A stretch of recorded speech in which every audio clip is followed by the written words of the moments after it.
I've been holding my tongue all day to make this video because I was on YouTube last night. I was going through videos and I happened to find this, and if you can see in the search bar, I had to look up our ghost reel to find this video. I don't even know what to say to this now. Usually if someone's a skeptic, they say, oh, I don't believe, whatever, that's fine. That's their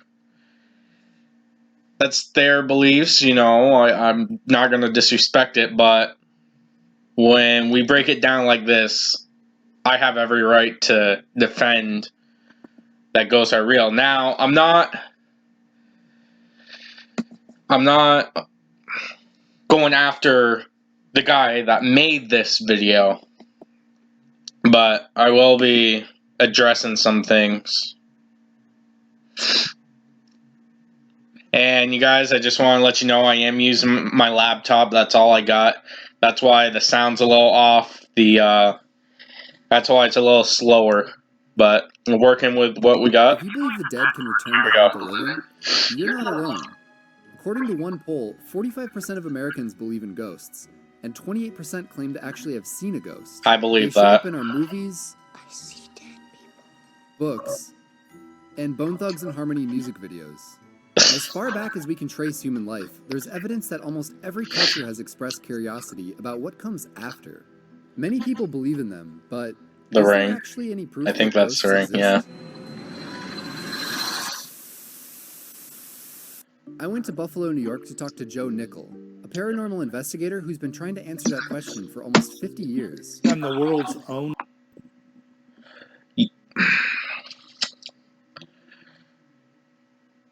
I don't agree with calling him a paranormal investigator, because if you're going to be a paranormal investigator, you have to believe in the afterlife. Now, when me, Dwayne, Cameron, and Colby go investigating, we're skeptical of the place actually being haunted. Now,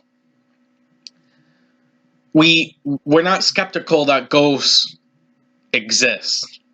We all believe in the afterlife, but we are skeptical of a place that is haunted. But this guy, I don't believe should be called a paranormal investigator, because every little thing,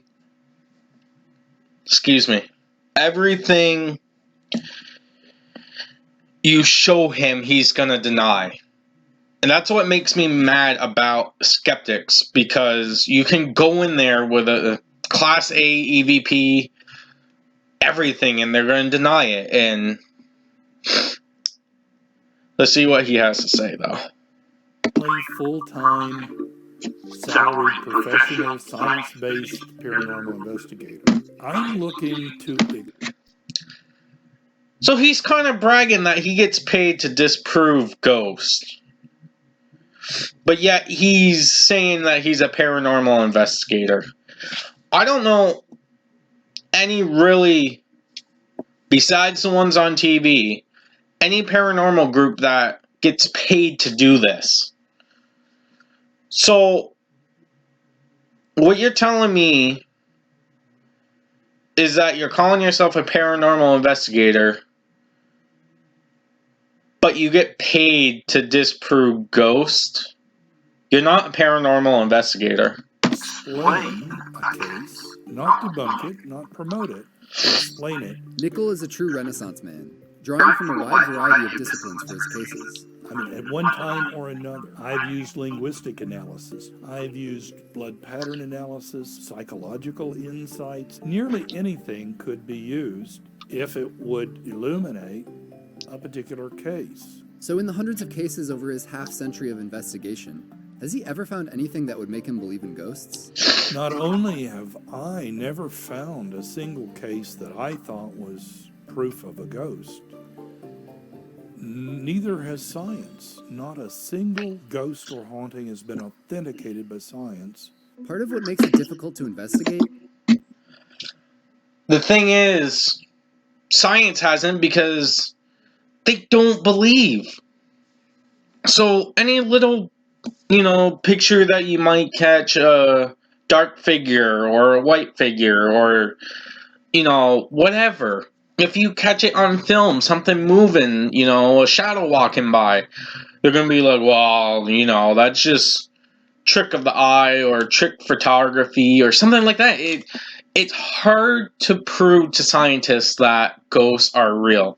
And the thing is, and I said this before, why don't you, not to a scientist, but to a skeptic, I'm like, what do I have to do to prove to you that ghosts are real? And they're like, well, I don't know. Just go get evidence. Well, that's not clear because I can go out and go get evidence, but when I bring it back to you, you're going to deny it. So it's hard to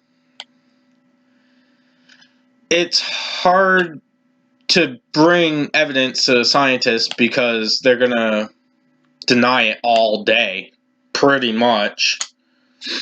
And it's hard on us because, this is what we're doing. This is what every team, on TV or not, are trying to prove, that the afterlife is true. And it's been proven by scientists that our souls are pretty much energy. So where does that energy go once you pass on? Is all the different ways people have defined ghosts. Books lying off of the shelf? Ghost. Orbs and photos? Ghost. Mysterious footsteps in the attic? Ghost. Patrick Swayze seductively helping you throw a vase? Definitely ghost. All of the would-be evidence that ghosts exist consists See, of like, that looks like a fake.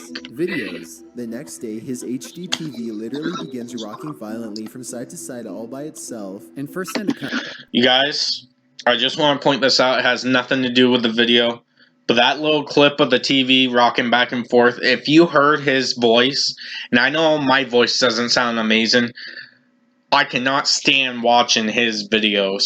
And it sucks because he has some good content, but his voice just drives me nuts. Even if during the day, there's this eerie feeling that you get that there's someone there. Which, while fun and spooky, are not exactly scientific proof. Ghost hunters often use gadgets such as EMF meters, a tool that measures electromagnetic fields, which ghosts can supposedly manipulate. But nobody's been able to explain exactly what the link is, and most scientists are pretty skeptical of this stuff. So there might not be any empirical scientific evidence. Alright, I'm going to try to explain it. I don't know how well this is going to go, but... So, when you have an EMF, if you just put it down, you don't have anything electronics, ghosts are energy. And the EMF will pick up the energy. Now, I don't know why, and I've been asked this, I can't explain it. Why doesn't it go off when we put it to our bodies? Maybe because, our skin, our bones are in the way. I don't know. But, there's been times where we use the EMF that I cannot explain why it was spiking up. Like, the cemetery investigation. Was it that one? It might have been that one. But even if it wasn't that one, it was at that cemetery and we were getting spikes for no reason. We were out in the middle of nowhere, no power lines, no interference. I couldn't explain it. Hang on, guys. My phone. Okay. So, for scientists, like, I would love to have a scientist go with me on a investigation to show them what we do to try to prove that ghosts exist. And most of the times when I tell skeptics, be like, okay, why don't you come with us? Obviously, I say a lot nicer than that. I'm just really fired up. Usually I say, okay, you're a skeptic, as long as you're professional and respectful, you can come with us. And most, probably, I don't know, once in a while, they'll say, okay, I'll go with you. But most of the time, people that are skeptics say no. And it's because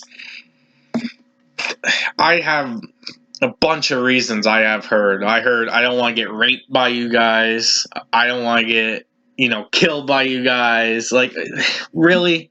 We're not going to do that. We're here. We are pretty much scientists. We are trying to prove something that no one else is willing to do.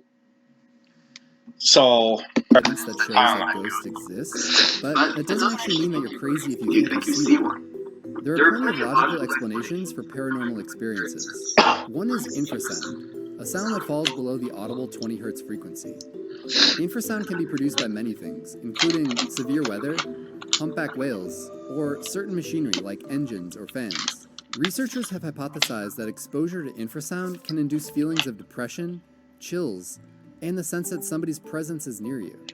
The sound can even cause visual hallucinations. At the frequency of 18 I've hertz, never it heard that. resonates with the structure of the human eyeball.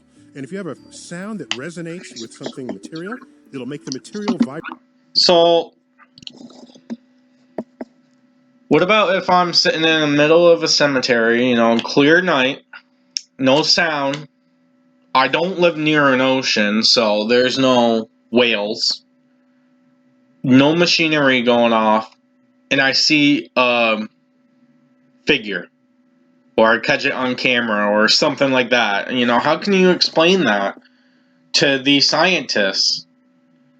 You can't, because they're gonna deny it. They're gonna find a way to tell you, well, no, it's just your brain playing tricks on you.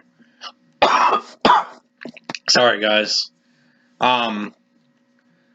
So, pretty much, you know what? I'm going to save it to the end. That frequency. And when that happens to you, your eye begins to see things that are in fact not there. Swiss scientists have also been able to simulate a ghost in a lab. They made a robot that mimics the movement of the subject's hands with a mechanical arm that touches your back, but with a slight delay. When you delay the movement, it creates an unmistakable sensation for subjects that there's a ghostly presence in the room. This time it really felt like I was playing with something, so it wasn't myself that was poking me in the back, but it was as if I was playing with I don't get that. poking me in the back or something like that. While most ghost sightings can't be written off as a robot poking your back, this experiment does highlight how manipulating certain parts of your brain can produce what researcher Olaf Blank calls misperceived self-representation, which can easily be misconstrued as a ghostly presence. Sometimes even just a person's state of consciousness can make them feel or see presences. We can actually have people see ghosts, and those tend to be waking dreams that occur in the twilight between being fully asleep and fully awake. These kind of waking dreams can also be called sleep paralysis, which about 8% of people experience at some point in their lifetime. You feel like you're awake, but you're unable to move your body, and it's often accompanied by terrifying visuals like shadows, people, or even monsters, which, if you didn't know it was happening, would be easy to confuse for having seen a ghost. Another possible explanation for ghosts. So, sleep paralysis is a real thing, and I kind of had it, but I was able, it's hard to explain what I went through. I didn't see anything, I was just hearing voices. Maybe I was just in a dream, but it felt real to me. So, sleep paralysis, I am kind of on the edge of, I believe that it happens. The spirit, paralyzes you pretty much and makes you scared, pretty much. But at the same time, I think it just might be a nightmare. So, that one I'm not sure of. That's the only thing so far that that got me, you know, really thinking. Sightings is grief. One study found that up to 60% of people that lose a spouse claim to see or hear their dead loved ones. In his book about hallucinations, neurologist Oliver Sacks said that seeing the face of a deceased loved one can actually help you cope with your grief. This sort of hallucination. So, I've actually been told this. If you hear or see a deceased relative, it means that they're moving on, or, you know, they're watching over you, or something like that. So, I don't believe it's a hallucination like they're saying. I believe it's real. And, you know, we shouldn't be afraid of it. You know, it is kind of, if you see a relative that passed, it's going to be creepy at first. I'm not going to deny that. But, you know, It's not frightening. It's often very comforting. like he just said. It seems to be part of the mourning process, and it really, you know, a hole has been left in one's life, and this helps it to heal over. There is no question that most of the paranormal promotes something very positive. There are a few exceptions, but all have to do with our hopes and our fears. We're hopeful that ghosts exist because then we don't really die. Our loved ones are not gone from us. They are real and alive. I remember my grandmother died and how much I did not want that to be the case. But the ghost idea, the idea that we just get up out of our bodies and continue on, is powerful. Because who doesn't have an instance in which he or she would say, I just wish I could have told my mother this one thing. Or I wish my father knew I wasn't really mad at him that time. So, ghosts may not actually exist. Alright, I'm going to stop the video That there. doesn't mean that you might not see one.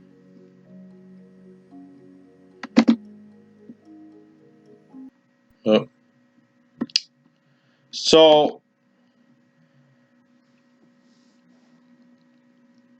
I don't even know what to say to that, you guys. Wow, that looks weird. That guy, it's so much easier to prove that ghosts are fake rather than real. And the reason why is because simple. People are gonna deny every piece of evidence you bring them, no matter what. And it sucks because I caught in full body apparitions on our camera. I caught, if you guys watched our investigation we did at my house, I caught 3 stick figures on SLS. We caught voices on the spirit box. We caught EVPs. But according to scientists, none of that matters. So here's my question to scientists. What do I have to do? My team, what do we have to do to prove to you that ghosts exist?